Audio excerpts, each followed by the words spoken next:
uma resposta da nossa alma, da nossa cura, porque senão a gente acaba machucando e ferindo outros.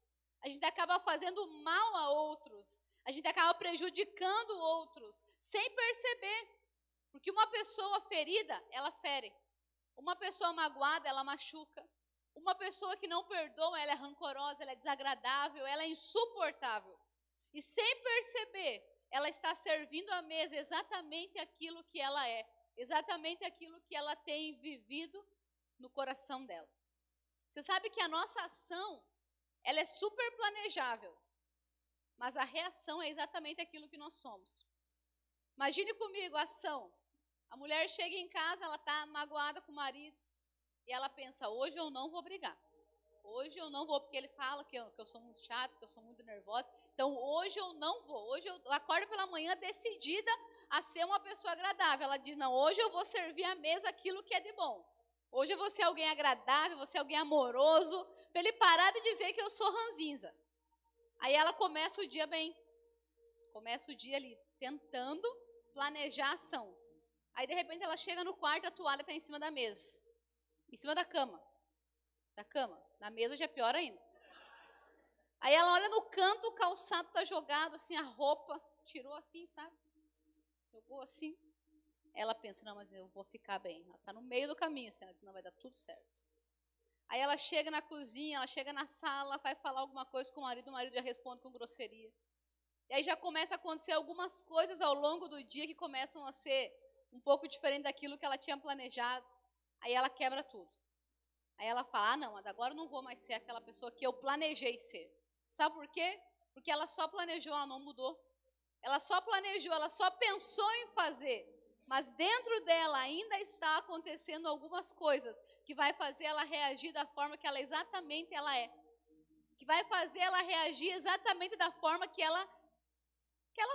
Ela não foi transformada, ela não foi mudada. Porque uma mudança de caráter, de temperamento, de personalidade, ela não acontece de um dia para o outro e não acontece de fora para dentro. Ela é um processo e ela acontece de dentro para fora. E às vezes nós achamos que é simplesmente dizer, não, amanhã eu vou acordar sendo uma mulher sábia. Não vai. Eu quero te dizer, você não vai. Você vai começar a acordar sendo uma mulher sábia, num processo de sabedoria. Mas é importante nesse meio tempo que a sua alma seja curada de algumas coisas. O homem é a mesma coisa. Amanhã eu acordo sendo o sacerdote do meu lar. E aí de repente ele fica frustrado porque acabou o dia e não conseguiu. Por quê? Porque não é uma coisa que acontece assim.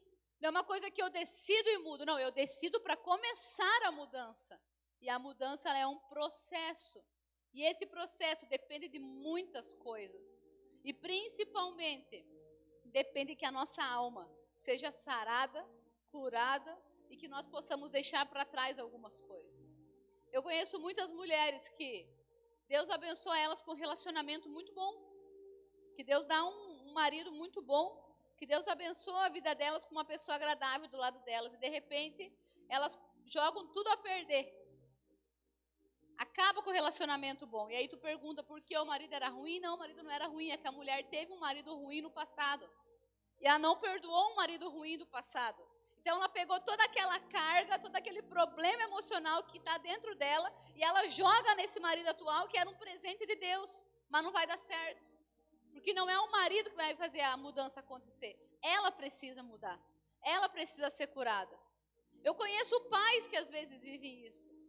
Casais que vivem isso. Jovens que vivem isso. Jovens que por ter um relacionamento ruim com os pais, entram num relacionamento sem serem curados da paternidade deturpada ou do relacionamento errado com a sua família. E o casamento não dá certo. Porque Deus não está no negócio? Às vezes Deus está. Mas a pessoa não se permite ser livre, ser curada de algumas coisas. Não se permite, às vezes, ser liberta de algumas coisas. Eu não vou perdoar meu pai, mas eu quero casar. E aí vai casar, vai buscar no marido aquilo que nunca encontrou no pai. E aí que mora o problema. E aí começa um problema que o marido, às vezes, não está entendendo o que está acontecendo, mas aquela jovem, sem ser curada, vai fazer tudo isso com o marido. E eu sei porque eu vivi isso. Eu tive que passar por muita coisa para que eu pudesse hoje viver um relacionamento saudável, ter relacionamentos saudáveis com pessoas, Por quê? Porque eu tinha medo que todo mundo ia fazer a mesma coisa que as pessoas que eu mais precisei na vida me fizeram. É inconsciente, a nossa alma, eu quero que você entenda algo. A nossa alma, ela não é uma coisa exposta, que você facilmente percebe. São coisas, são sentimentos que vão revelando aos poucos aquilo que nós somos. Sabe, às vezes, por isso que eu falei a reação, porque a ação você consegue mudar, você consegue planejar, você consegue firmar o pé e dizer, não, hoje eu vou ser diferente. Mas de repente, de dentro de você aflora algo que você não queria ser, mas está sendo, por quê? Porque dentro de você às vezes existe algo que não está totalmente curado. E é por isso que hoje, por essa causa, nós vamos dobrar os nossos joelhos. Nós já falamos sobre a vida pessoal, família, e vamos falar sobre emocional hoje. E eu digo para você, o emocional ele tem a ver com o pessoal e com a família. Ele vai juntar os dois primeiros que nós oramos. Porque quando nós tratamos a emoção, nós não só tratamos o coração próprio, nós tratamos aquilo que nós fazemos também com outros, por isso a mesa. Aquilo que nós servimos a outros. Aquilo que nós colocamos à mesa para outros. E eu quero ler com você uma passagem da Bíblia que fala exatamente sobre isso. Mateus capítulo 14, versículo 1 ao 12. Olha o que diz e você vai entender o porquê eu estou falando disso. Por aquele tempo, Herodes, o tetrarca, ouviu os relatos a respeito de Jesus. E disse aos que serviam, este é João Batista, ele ressuscitou dos mortos, por isso estão operando nele milagres. Pois Herodes havia prendido e amarrado João, colocado na prisão por causa de Herodias, a mulher de Filipe, o seu irmão. Porquanto João lhe dizia, não te é permitido viver com ela. Herodes queria matá-lo, mas tinha medo do povo, porque este o considerava profeta. Vou explicar até aqui. Pode deixar o versículo aí. A Bíblia fala que Herodes, o governador, na época, ele quis se casar com essa mulher chamada Herodias. Mas existia uma lei que desde então, se uma mulher era casada com outro homem, ela não podia casar com ele. Ela era casada com o irmão dele, Filipe. E o irmão dele estava vivo, não podia casar com ele. Mas ele se apaixonou por Herodias e quis casar. E João Batista, que era o profeta da época, o pastor da época, veio e aconselhou e falou, olha, isso está errado, é contra a lei. Você não pode casar com essa mulher. Está errado, vai acontecer um monte de problema. Você é o governador, você é alguém de autoridade, você vai cometer um erro, um pecado, vai fazer algo contra a lei. E aí a Bíblia fala que ele manda prender João, porque ele ficou bravo com João. Na verdade ele queria matar, mas ele ficou com medo de matar, então ele joga João na prisão. E aí acontece o que nós vamos ler agora, a partir de agora, versículo 6. Diz assim, no aniversário de Herodes, a filha de Herodias dançou diante de todos e agradou tanto a Herodes, que ele prometeu sob juramento dar-lhe o que ela pedisse. Influenciada por sua mãe, ela disse, dá-me aqui, num prato, a cabeça de João Batista. O rei ficou aflito, mas por causa do juramento e dos convidados, ordenou que lhe fosse dado o que ela pedia. E mandou decapitar João na prisão. Sua cabeça foi levada num prato e entregue à jovem, que levou a sua mãe. Os discípulos de João vieram, levaram o seu corpo, sepultaram e depois foram contar isso a Jesus. Olha o que nós acabamos de ler. Aí João Batista falou que não é correto vocês casar. O governador ficou magoado, colocou ele na prisão. A mulher ficou magoada, ficou rancorosa, ficou brava com ele. E na primeira oportunidade que ela teve, ela serviu à mesa, a cabeça de João Batista. Mas olha o que eu estava falando até aqui para você. Essa mulher rancorosa, amarga, sem perdoar esse homem chamado João Batista, ela perde e faz com que a filha perdesse uma oportunidade gigantesca na vida dela. Que a Bíblia fala que quando ele chega para Salomé, que é a filha dela, ele disse assim para ela, você dançou tão lindo, eu quero te dar um prêmio, um presente. O que você pedir, eu vou te dar. E eu sou mãe, e eu sei que tem muitas mães aqui. Se a sua filha tivesse alguém com tanta autoridade que falasse isso para ela, qual seria o seu conselho? Meu Deus, filha, pede um palácio, pede joias, pede dinheiro, pede riquezas, pede um carro novo. Não era isso que você aconselharia? Tem alguém ali oferecendo o que a sua filha quisesse. Essa mulher estava tão rancorosa, sentada à mesa, ela disse para a filha dela: pede a cabeça de João Batista. Ela serviu isso aqui, ó, comida podre para a filha. Ela serviu a desgraça para a filha dela. Ela acabou com toda a oportunidade que a filha dela poderia ter de ser feliz um dia. Porque naquele momento estava tendo a oportunidade para que a filha recebesse grandes coisas. Mas a mãe magoadinha preferiu usar a oportunidade para pedir a cabeça de um homem que tinha se oposto ao pecado dela. E a gente vê essa história e a gente pensa: nossa, que terrível, que tragédia, que coisa horrível. Mas nós temos tantas mães que às vezes têm servido à mesa exatamente isso para os seus filhos. Às vezes é divorciada do pai, e ao invés de falar bem do pai, mesmo que o pai não preste, senta na mesa e descarrega contra o filho a maldade às vezes, o rancor. Sem perceber, está alimentando no filho um sentimento de raiva contra o próprio pai. Ah, pastora, mas ele não prestava. Tudo bem, mas não prestava para você. Ele continua sendo pai do seu filho.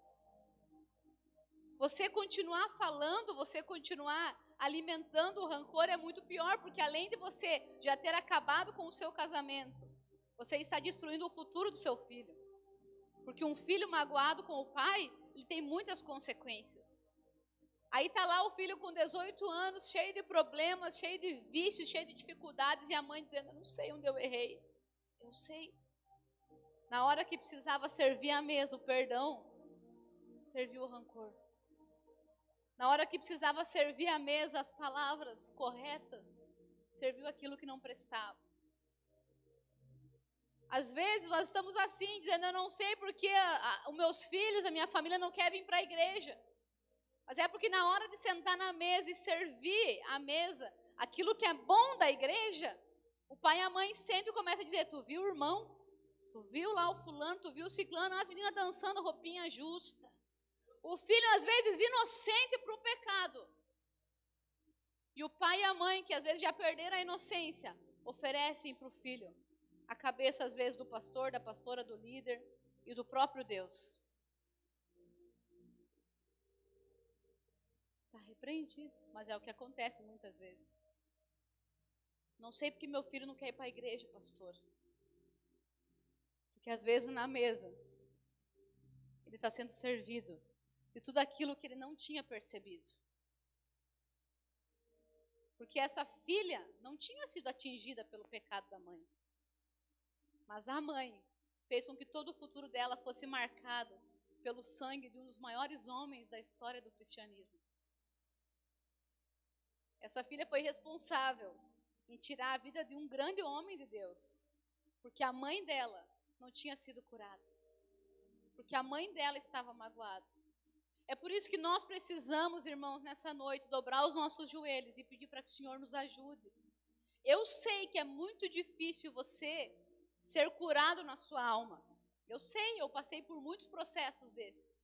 Mas eu sei que a consequência de você viver agarrada, às vezes, às lembranças ruins, é muito mais difícil e elas são muito maiores do que você dobrar os seus joelhos e falar: Deus, me ajuda. Eu não consigo perdoar, eu tenho raiva, eu tenho rancor, eu tenho ódio.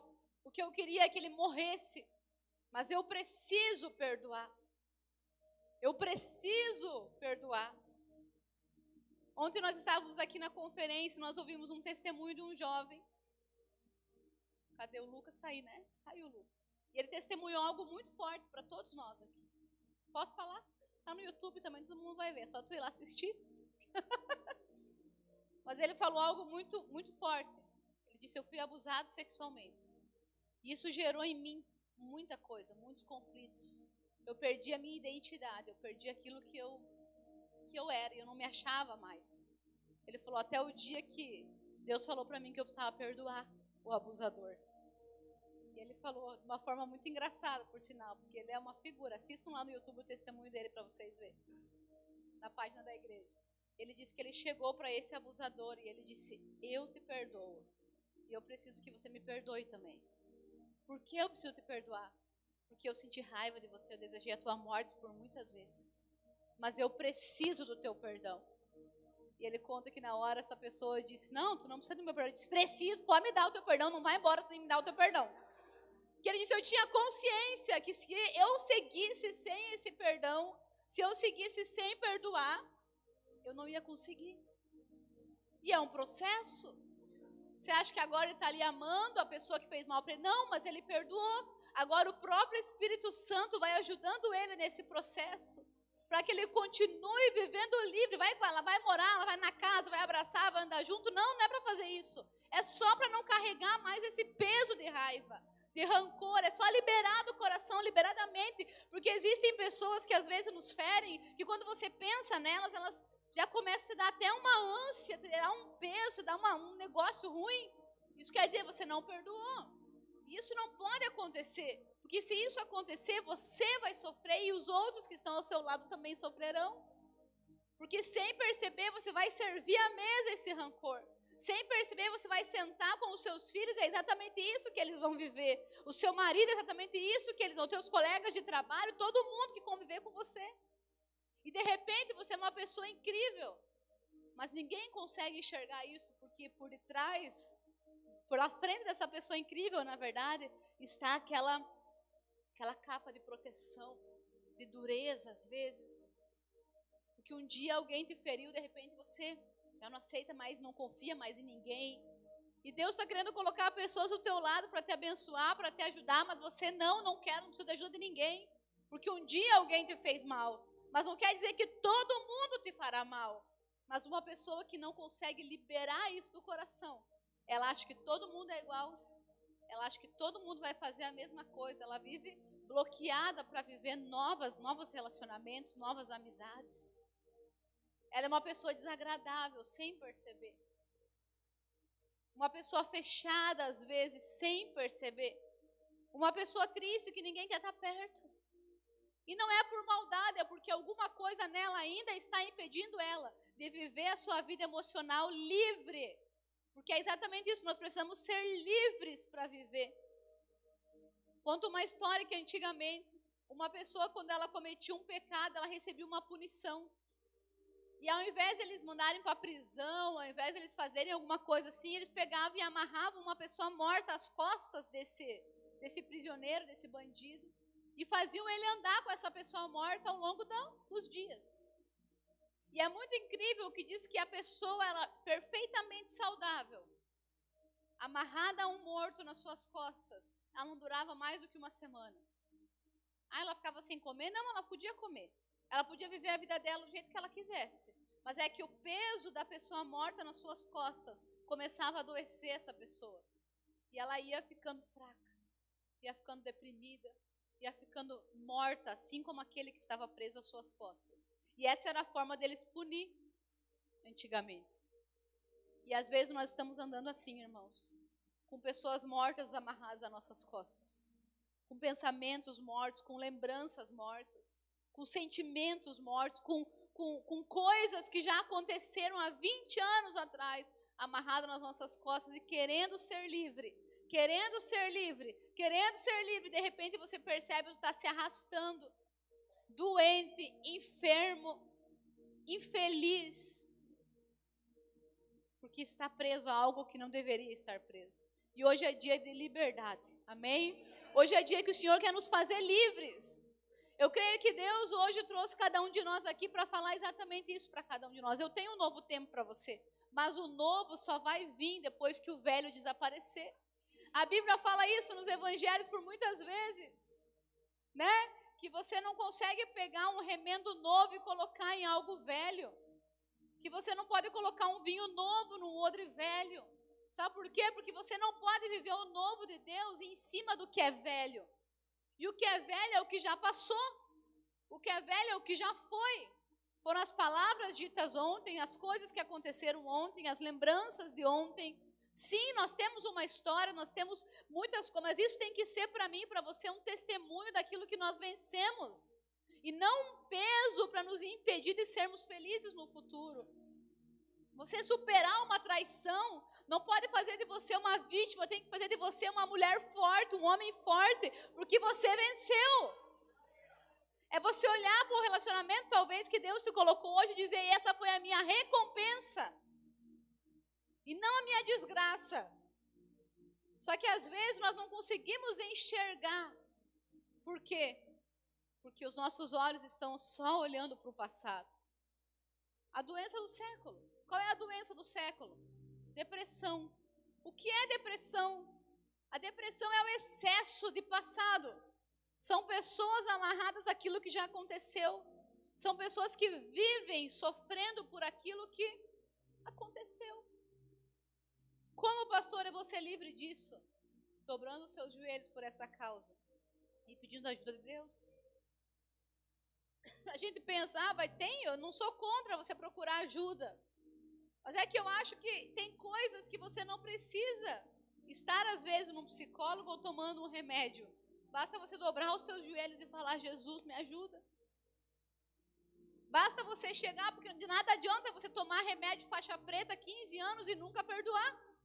Você vai tomar 20, vai tomar 30, vai tomar 40, vai morrer com isso e vai morrer sem perdão. E às vezes nós estamos assim, atrelando a nossa vida a coisas mais fáceis, porque é muito mais fácil eles tomar um medicamento do que dobrar o joelho e falar, eu perdoo fulano, me ajuda. É muito mais fácil. Porque às vezes tem pessoas que é tão difícil a gente orar por elas. E eu sei que eu falo que o processo do perdão, ele começa quando você tem coragem de pedir e orar pela pessoa que te feriu, te fez mal. É você olhar para o passado e dizer, isso já não me fere mais. E você olhar para pessoas que te feriram e falar que Deus abençoe você. Mas às vezes a gente quer dizer o quê? Que o diabo te leve. Não é que Deus abençoe. Mas irmãos, uma coisa é certa. Uma frase do William Shakespeare, que eu sempre cito ela, que o rancor, ele é como você tomar veneno e esperar que o outro morra. Às vezes nós estamos assim, desejando o mal, desejando o mal, desejando o mal, e o mal vindo contra nós, o mal vindo contra nós. Porque é exatamente isso que acontece quando nós não nos libertamos daquilo que Deus tem para nós, daquilo que nós vivemos e não conseguimos viver aquilo que Deus tem para nós. Então olha como isso é sério, e eu gostaria que você entendesse isso nessa noite, porque nós vamos orar, nós vamos juntos pedir a ajuda de Deus, para tudo aquilo que talvez tenha travado as nossas vidas. E eu não sei você, mas eu vivi muito disso. Eu já contei aqui várias vezes, não vou contar muito do meu testemunho agora, porque também não tenho muito tempo. Mas quando eu decidi perdoar o meu pai, principalmente, que foi uma das pessoas que me fez mal, que me feriu, que foi ausente, eu vivi uma liberdade muito linda. Logo depois eu passei por um processo de perdão com uma das minhas madrastas, que também era muito violenta, que também era muito abusiva. E eu lembro que quando eu decidi perdoar, até então eu nunca tinha tido nenhum tipo de sentimento bom por ela. Muito pelo contrário, eu desejava a morte dela. Muitas vezes, sem pensar, eu ficava imaginando como seria a minha vida se ela não existisse. E na verdade, quem sofria era eu, porque ela vivia a vida dela super bem. Nem imaginava que eu estava ali sofrendo. Mas um dia, eu percebi que eu estava amarga, rancorosa e ligada ainda a isso. Na época ainda, acho que nem tinha essas coisas de Instagram e tal. Talvez não era nem o Facebook, acho que era o Orkut. Porque eu sou jovem, gente. Só a carinha de jovem, eu sou da época do Orkut. Hein? E aí, eu lembro que o meu pai escreveu uma homenagem. Ele já é casado com essa mulher, que ele está atualmente há 20 e poucos anos. Então, ele obviamente fez uma homenagem muito linda para a mulher dele, dizendo, você é a mulher da minha vida. Você é um presente que Deus deu para mim. Uma coisa de um homem apaixonado, lindo, romântico, muito bonito o que ele escreveu. Mas quando eu li, aquele negócio que me deu assim, sabe, que sobe lá do pé, assim, até aqui, assim. Uma raiva, um rancor, um ódio. E eu lembro que eu comecei a chorar e eu disse, o quê? Ela é a mulher da tua vida? Ela não é nada. E eu comecei a reclamar e a brigar, e o pastor, nós éramos recém-casados. Ele veio apavorado, o que aconteceu, e eu mostrava para ele chorando, disse, olha isso, que injusto.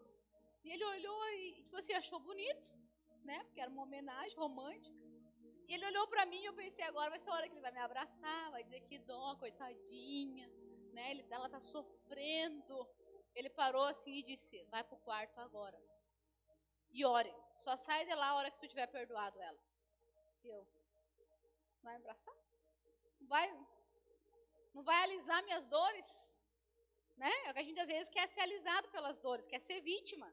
Que as pessoas olhem pra gente e dizem, coitadinho, sofreu na vida. Ai, sabe esses problemas? É porque ela sofreu na vida. Não! Nós temos que ser conhecidos não por aqueles que sofreram, mas por aqueles que venceram. E ele falou isso pra mim, eu fui que nem o Chaves, né? Pro quarto, e eu cheguei lá, fiquei um tempo ainda reclamando, brigando com Deus, até a hora que eu disse que eu sabia que eu não ia poder sair do quarto sem perdoar, que essa foi a ordem do marido. Pensei, vou ficar aqui, não vou falar nada, porque eu não vou perdoar. Não tenho que perdoar, na verdade, eu pensava. Eu já perdoei, é só porque me deu raiva do que ele escreveu. Que a gente, às vezes, sempre é assim, eu já perdoei, só não apareça na minha frente. Sabe? Isso é um falso perdão, gente. Isso aí, na verdade, é uma enganação, é fake news. Pô, eu já perdoei, mas não me apareça na minha frente, quer dizer o quê? Não perdoei. Eu já perdoei, mas não quero ver nem pintado de ouro, quer dizer o quê? Não perdoei. Eu já perdoei e eu amo, tudo bem, não quero conviver com você, mas amém, eu te abençoo e te amo. Aí sim você está no processo do perdão.